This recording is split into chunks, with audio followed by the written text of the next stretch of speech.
This is Joshua Philipp. Welcome to Declassified. Today we have Marc Ruskin again with us. He spent nearly 3 decades in the FBI. He's an adjunct research professor at John Jay School for Criminal Justice, and he's also the author of the book The Pretender, about his time in the FBI. And he's here to talk with us today about the Mueller Report and the let's say the fallout from the Mueller Report. That some interesting points. One, now it seems the narrative has switched to did Trump obstruct justice? Last time you were on the show, you pointed out that you can't obstruct justice if there was no crime. And the Mueller report showed there was no evidence that any crime took place. At least not when you look at Trump committing a crime, right? It's interesting now that James Comey, a lot of other individuals are saying that they don't regard electronic surveillance as spying.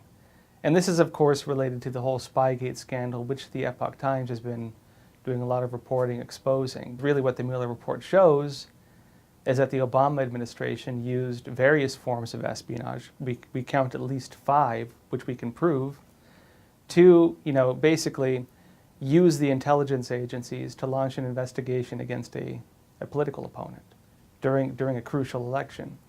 And it's interesting now that they're trying to kind of sway the narrative. They're trying to change the language to make it appear that they did not do anything wrong. But Marc, curious what your thoughts are. We'll start off with James Comey's comments that he does not consider or never thought of electronic espionage or electronic surveillance, as spying. Right. Comey has commented that first that he did not consider an authorized intercept as spying. Now, whether or not it's authorized or not authorized, spying is not a pejorative term. Spying essentially involves utilizing covert techniques to obtain information or intelligence. Every nation does it. Corporations do it. And for him to characterize it as an authorized intercept as opposed to spying is a kind of oxymoron, really. And on top of which, what makes it particularly absurd is that when he says that the intercept was authorized, it was authorized by a FISA court that was operating on information which was incomplete and was, in a sense, a deception perpetrated on the court by whoever submitted the affidavit. So, yes, it was authorized, but it was authorized under false pretenses. There seems to be now a reluctance to use the term spying.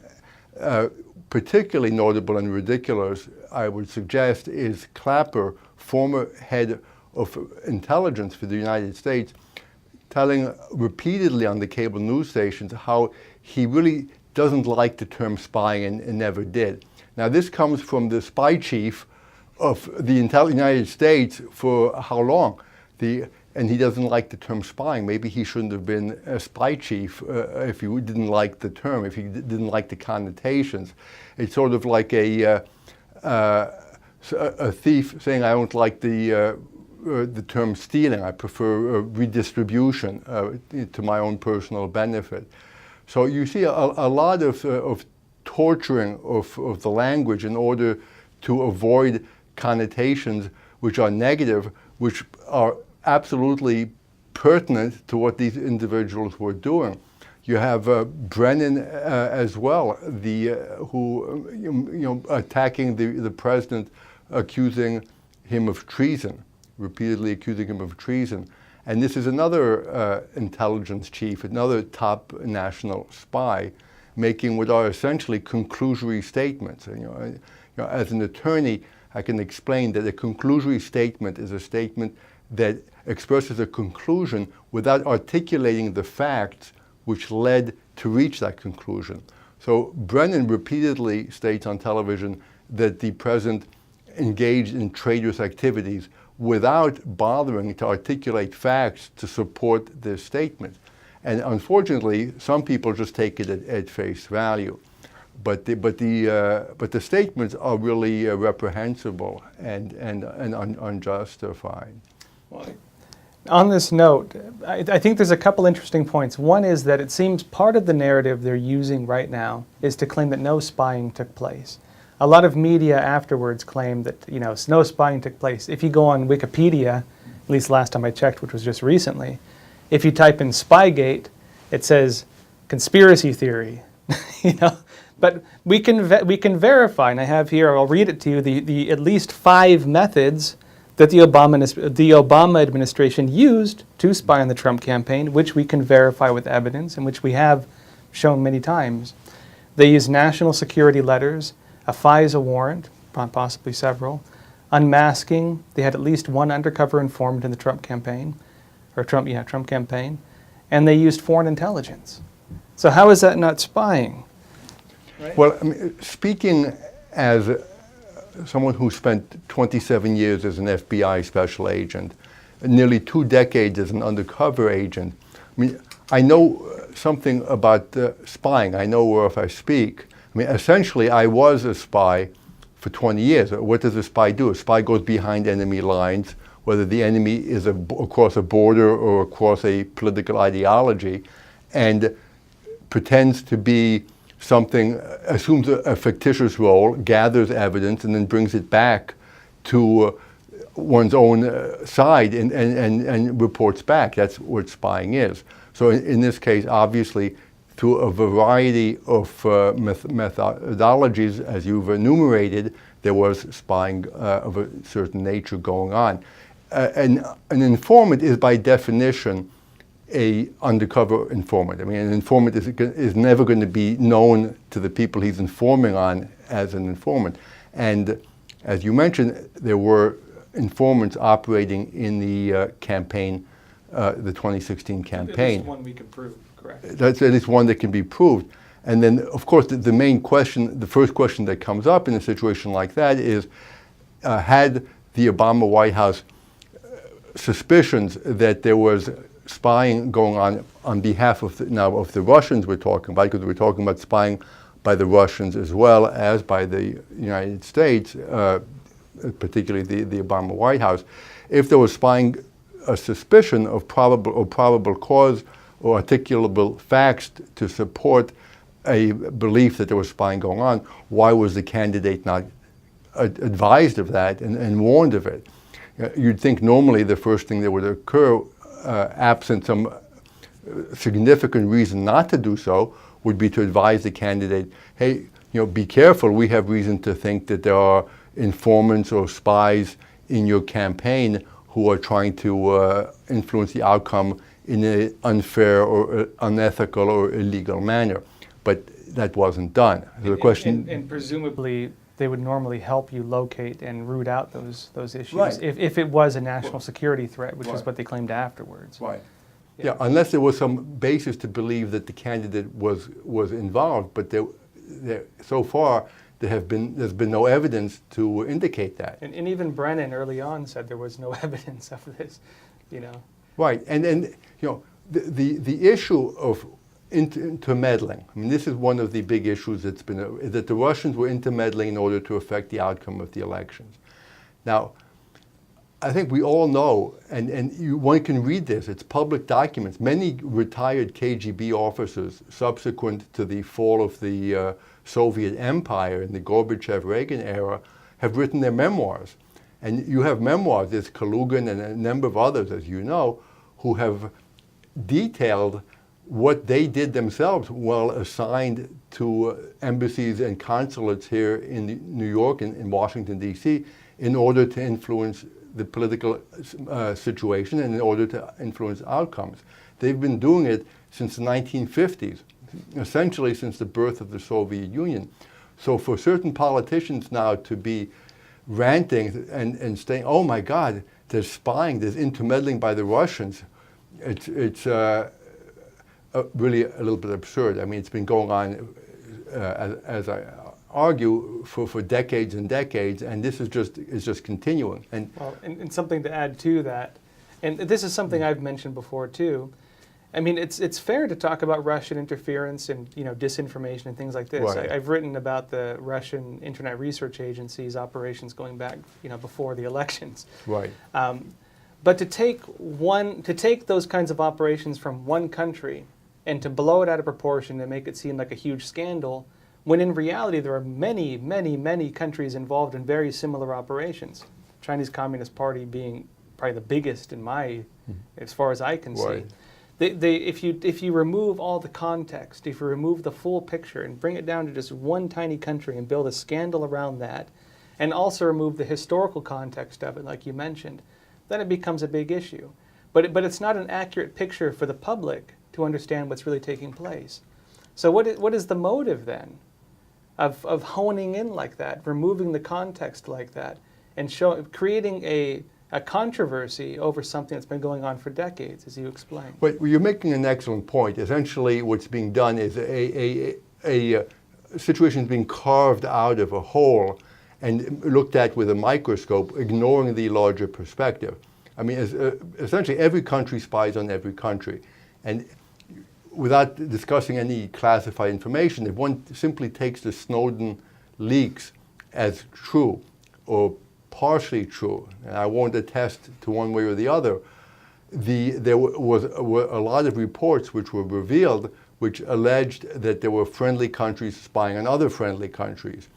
And it did cause a bit of an embarrassment with Western Europe and the US as to why certain countries are spying on other countries when they're essentially friendly countries and allies. So this is going on as a norm, basically.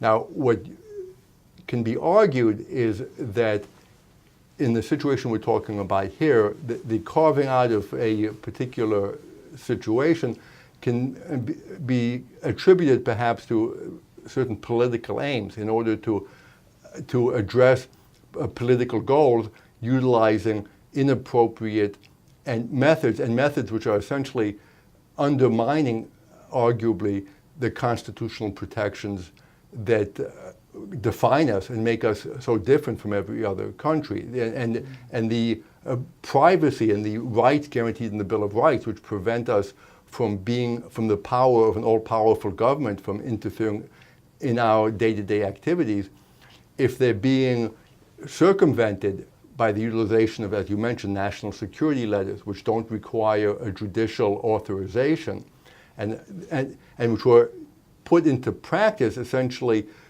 to fight terrorism, as a response to the attacks on the World Trade Center. Now they're being misutilized, or apparently have been misutilized, by the Justice Department in cahoots with certain upper-level managers in the FBI who, I would argue, were acting for corrupt motives and who do not reflect the rank and file or even the middle-level management of the FBI, but are really an anathema to the rank and file. You know, we posed a few questions in one of our recent articles, one of which was, how was it that the Obama administration, we don't know how it went, we assume, at the very least, that Obama had pretty good oversight based on public information we've seen. But how was it that they took information which they seem to have known was opposition research, right, the Steele dossier, which we should note now the Mueller report discredits. All the points that have been discredited. How was it they took opposition research and used that, right, to launch an investigation into the rival political campaign based on apparently no evidence? And we should note, too, that bringing up the issue of foreign collaboration, the Steele dossier, right, it was Fusion GPS, Clinton campaign, Democratic National Committee hired Fusion GPS. They used Christopher Steele, who was a British spy. Does that not constitute foreign interference in the election? Not to mention the fact that Steele originally claimed that at least two of his sources, I think, two or three, I think it was two said that, right, they were former Russian officials. Does that not constitute Russian disinformation then, now the information's been proven false, being brought into the U.S. through a former British spy, right, to launch an investigation into a political candidate which caused chaos in the media landscape, chaos in public perception, chaos in the political landscape, and somehow we're just supposed to kind of move on from this? I mean, what happened here? Well, clearly there is a attempt here to reach a political outcome utilizing methodologies which don't appear to be political. So if there's a a political will by individuals who are upset that the president was elected president, and there are media representatives or mouthpieces who also are upset. It essentially suits their objectives to utilize a narrative which is consistent with interference by other countries and collaboration between other countries, other intelligence services, and the president, the now president of the United States, when there was in fact, as determined by the report, no evidence substantiating this. But since it suits the narrative, then it's been embraced and repeated over and over again. And one of the things that the Nazis, who are experts at propaganda, understood, and Goebbels propagated, was the idea of the big lie, and that if a lie or a misstatement of fact is repeated often enough, it'll come to be accepted as true. And that seems to have been the strategy that was utilized here. Now we're learning that it's not true. The prosecutor, who had been idolized by the Democrat Party and by the media, Mueller, and when there was a concern, real or unreal, that he may be fired by the president, they were all up in arms. Now the president did not fire him. The president, unique in history, when the president was being investigated, did not assert executive privilege one time. He essentially provided all the information that was being requested, access to any and all White House staffers and campaign staffers. And the net result was that there was no finding a charge could be brought for any crime, including collusion. So you have a situation now where the report does not substantiate their accusations and does not allow them to further their political aims. So what are they doing now? They're utilizing alternative methods to reach the same goals with their subpoenas and the hearings and so forth.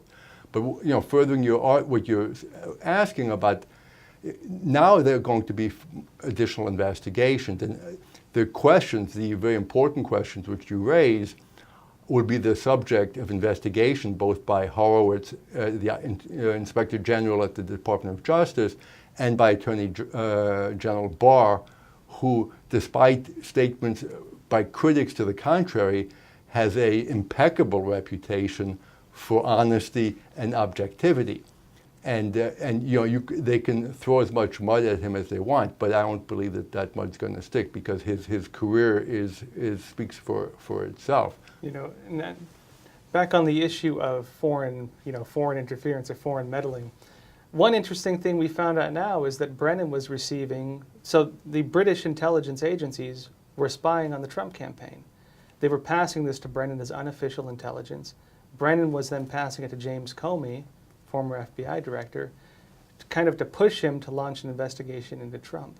How was it that foreign intelligence agencies were able to spy on Americans like this, and that our agencies were able to use information like that when they can't spy on us legally, right, without the proper, at least going through the red tape, that this was able to have the effect that it did? I mean, how does this system work? Have you encountered this in your work, for example? Well, this particular situation is unique in its gravity and scope. I don't think that the country has gone through something of this nature ever. And it's when one is in the middle of historical events, it's very difficult to have a perspective which will ultimately be a historical perspective on the events, because one's view of it, one's perceptions are distorted and are not as clear as they will be ultimately. I think when this becomes history and it's reviewed, the amount of unacceptable behavior and unconstitutional or dangers to the constitutional type of activity will be more easily perceived and understood and clear. But the utilization of foreign information provided by a foreign intelligence service obviously is unacceptable. And what was being done by Brennan is essentially almost a classic intelligence officer type of ruse, in that he was mixing real intelligence with no value intelligence, with information of no value, and then hoping that by the two being presented together, that the information that was without value, i.e. the information from the what is referred to as the Steele dossier constantly, would gain credibility by being intermingled with information that had no value. And we should add, too, that a lot of the news agencies capitalized on that as well. Because if you were to say, you know, the Steele dossier was unverified information, or the points in it could not be proven, they'd say, aha, you know, contrary to that, this part and this part could be proven. It doesn't mean all the major points, like some of the real sick stuff in there, won't repeat, was true, which we've seen now isn't true. But they can point at, say, the one or two pieces that were true, which are not really even criminal, you know, really by nature. You know, like maybe, are you questioning this guy's name is actually his name? You know, how do you define what's true and what's false and quantify a report based on, you know, say there's 20 points and one is true and it's not incriminating, but the other 19 would be incriminating but are all false. Yeah, the news agencies were capitalizing on that method, and they were, you know, they eliminate discussion. You can't say the whole thing was false because, you know, maybe there's one or two minor points that are not significant that were true. But it's interesting to hear your point too, that this is what Brennan appeared to have been doing. And it's classic. It's classic for intelligence services around the world when they want to mislead an opponent or an adversary. What they will do is they will allow real information to be discovered, you know, either through a leak or through an informant, and they'll mix it with untrue information. It's classic disinformation. Right. That is textbook disinformation tactics. Right, and it's done by every country. I mean, it's part of the procedure.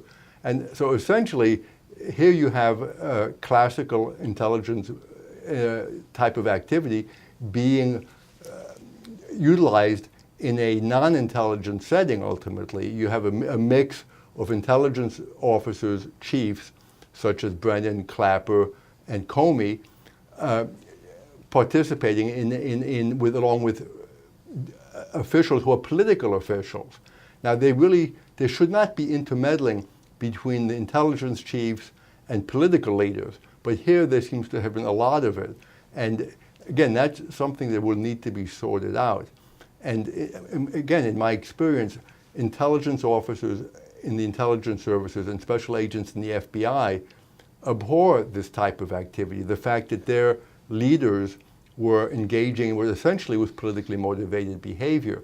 And the attacks, you know, by the president and representative of the president on the leaders of the intelligence and national law enforcement services are mischaracterized often, or actually more than often, all the time, by the media and by political opposition groups as attacks on the intelligence services and on attacks on the FBI themselves. And nothing really could be further from the truth. It's not the case officers and analysts of the CIA who are being attacked. It's not the special agents of the FBI who are being attacked. Rather, it's their leadership who are being criticized both by the president and by other more conservative news outlets. And as you've mentioned in the past, I mean, a lot of the agents, the actual agents, would agree with that criticism. Right, and they don't want, whether it's an intelligence community or the law enforcement community, they don't want their leadership to be politicized. They want it to be objective, which is the way it's intended to function in a democracy.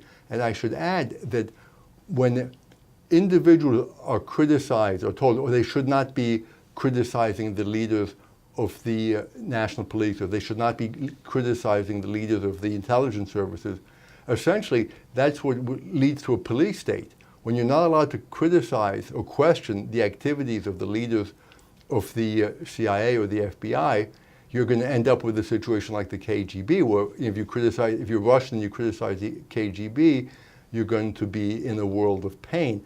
And it shouldn't be like that in the United States.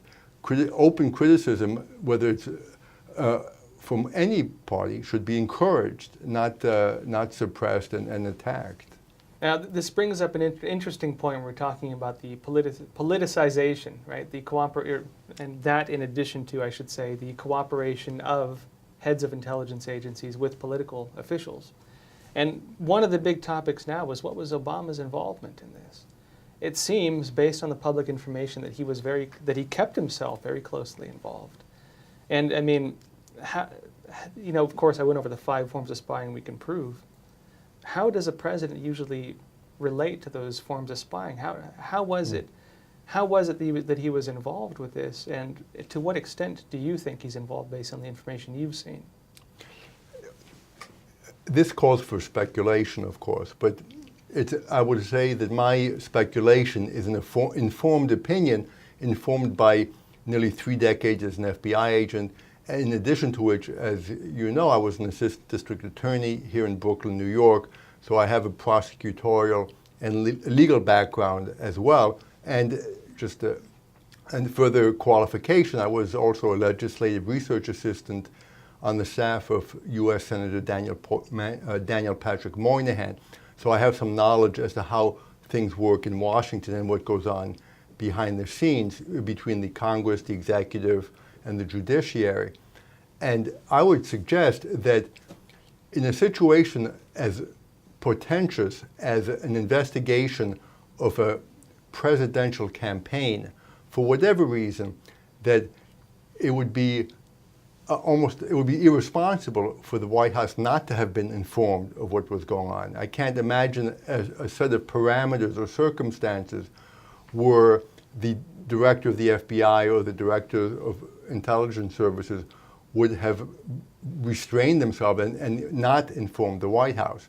Now, presumably, it would have reached the level of the president because it's an investigation involving a legitimate candidate for the presidency.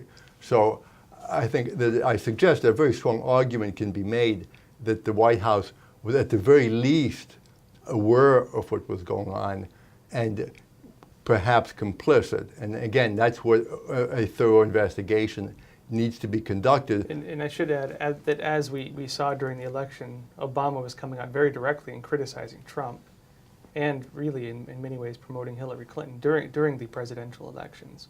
So Obama had chosen a very clear political partisan stance in terms of what he thought, where he thought people should stand with the elections. Right. Well, within certain parameters, it's expected and it's normal and it's not inappropriate for a president who's a member of a certain political party to endorse a member of the same party to replace him or her in office. But as I say, that's within certain parameters. If you go beyond those parameters, beyond a simple endorsement into active assistance, utilizing the tools and powers of the government, which are reserved and delineated for certain specific purposes and not for influencing the outcome of a political election, then you have something to worry about, and then you have a threat to the functioning of a democratic system. And arguably, it is on that level. If what is expected or believed by many to have occurred did occur, and it seems that when the treatment that was given by the director of the FBI to the allegations involving the Democratic candidate for president, Hillary Clinton, and you compare that to the treatment given to the Republican candidate for president over allegations which were far less grave in nature, then it's inescapable that there was a utilization of the forces of the government for inappropriate purposes and political purposes. Mm. Great. And so just as a last point, I wanted to touch on some of the talking points that have been kind of made around the Mueller Report. So one of the criticisms is that certain individuals, political figures, are trying to misrepresent, allegedly, the, say, nature of investigations such as that done by Mueller. That they're trying to say that Mueller made it sound like Congress was supposed to make the final conclusion on his report, that it was inconclusive, that Barr was the one who made the conclusion, but it was not a say nonpartisan position he took. Now, how would you respond to these allegations? What is your analysis on this? Well, I would suggest that the Mueller report, in many respects, went into areas which were beyond the scope of what a prosecutorial report is supposed to envision. The first half regarding collusion is more pro forma what a prosecutor does. All the facts are examined. They're examined in the way that's least favorable to the person being examined, because they are prosecutors after all, searching for some cause to bring a charge. And there they could not articulate evidence which would support a charge. So, and then again, looking at it in the worst possible light for the subject.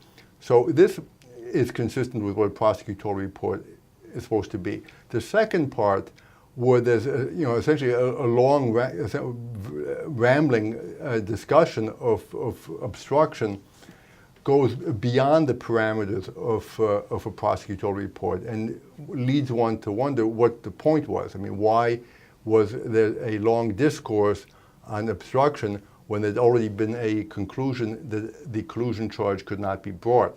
So obstruction, again, of what? If there's no finding of an underlying crime, if there's no foundation for the building, why is there a discussion? And again, the argument can be made that Mueller was kicking the ball down the road, and so that giving Congress some fodder that they could then utilize in order to achieve through political means what he could not achieve through judicial means. And this one point that I saw brought up was this starts to blur the lines between separation of powers, right? What is your analysis on that, between the kind of separation of powers in the United States and how this relates to that? Well, arguably, many in Congress have forgotten why they were elected to be in Congress. So there's theoretically there in order to pass legislation which will benefit their constituents and further to assist the economy and so forth. And now they've been fixated on assuming, as you suggest, which is a good point, they're assuming a quasi-prosecutorial role, particularly the House Oversight Committee and the House Judiciary Committee. And I would also argue that much of the nation's business, is being ignored as a result. So they're not paying attention to the economy, they're not paying attention to health care, they're not paying attention to immigration reform because they're so fixated on achieving what, as you're suggesting, perhaps crossing the line into the judicial, prosecutorial role in order to achieve, again, highly political aims. And it's unfortunate, and they've blurred. You're right. I think it's a good point. They're blurring the lines. Great, Mark. Anything else you'd like to say? Any points you feel we missed? You want to touch on? I think one good observation has to do with the Attorney General's press conference last week when he released the redacted version of the report, a release which by law he was not required to do. So again, it's a further step showing the goodwill of the Attorney General and trying to put a close to this by making it into an open book. And probably knowing that Congress, individuals in Congress would use, as you mentioned, the part where Mueller kind of went beyond the scope of what was necessary, right? To give them knowingly fodder to continue this right, or to misuse it. Yes. But I'm sorry, right. Go ahead. But he was asked by one of the congresswomen if there had been any espionage. And it's clear from his response, he said he thought about it. He said he answered in the affirmative, and then as an attorney explained it would depend on whether or not there was predication. That means whether or not there were facts justifying what was done would impact the outcome. she was clearly surprised because she'd obviously, you can tell from her tone of voice that she'd anticipated the negative response. And the fact that he did respond affirmatively has brought about a reaction where you see, again, individuals in the media and in politics accusing him of raising conspiracy theories. However, he's not the one who raised it. He was responding to a question by a congresswoman, apparently had no intention of raising it, and is now being attacked for raising conspiracy issues or theories. So, and this brings us back to that original point on how they eliminate the context of issues to create controversy out of nothing sometimes. It's a very, very slippery tactic that a lot of the big media are using. Right. I mean, it's as you mentioned earlier, it's a form of disinformation that's being applied in the world of domestic politics, and it's really unfortunate. And let's hope that the authorities entrusted with investigating this, the IG and the AG, are able to function independently, objectively, and bring this to fruition so that there's transparency and we all can know what really happened here. Great. Marc, thanks for being on the show. Thank you, Josh. Appreciate it.